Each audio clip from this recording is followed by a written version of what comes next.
mae Kenny wedi bod yn anhygol o lwyddiannus yn cael dipyn bach o hwn, cwcer o fyma, llawr o fyna, a mae'n mynd i cael pobl i wneud pethau iddo fo, jyst trwy bersonoliaeth o.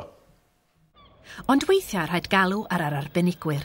Mae'r criw yn cynnal cyfarfod yn swyddfa sylfaen rhwng cefnogwyr y Menter a Mike Williams o ganolfan Cydweithredol Cymru. Ydyn ni'n gwybod be fydd y cyfeiriad y cwmni, Registered Office? Pen da ni'n cydweithio hefo mentra cymdeithasol fel Cegin Public ac yn helpu trigolion fel Kenny sydd yn gwirfoddoli mewn rhaid i amser ei ymdrechion i fewn i helpu'r gymuned. Weithiau toes ddim yr gwybodaeth eang mewn rhedag busnes mewn ffordd proffesiynol.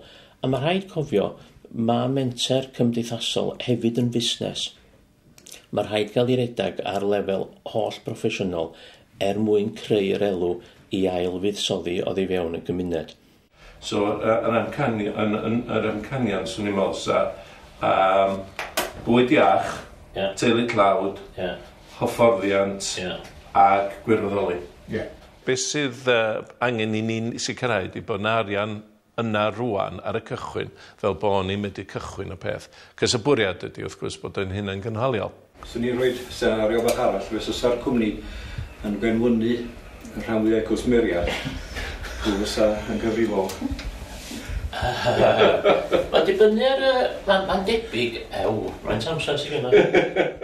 Un o'r issues dwi'n meddwl sy'n eisiau bod yn ofalus ydy y drefn sy'n gyda ni wlad yma o bod pob peth gofych trwydded a bod eich di cael insurance, bod eich di cael hyn, llall. Dyn hynna am y bethau sy'n croesi meddwl Kenny ar y bryd.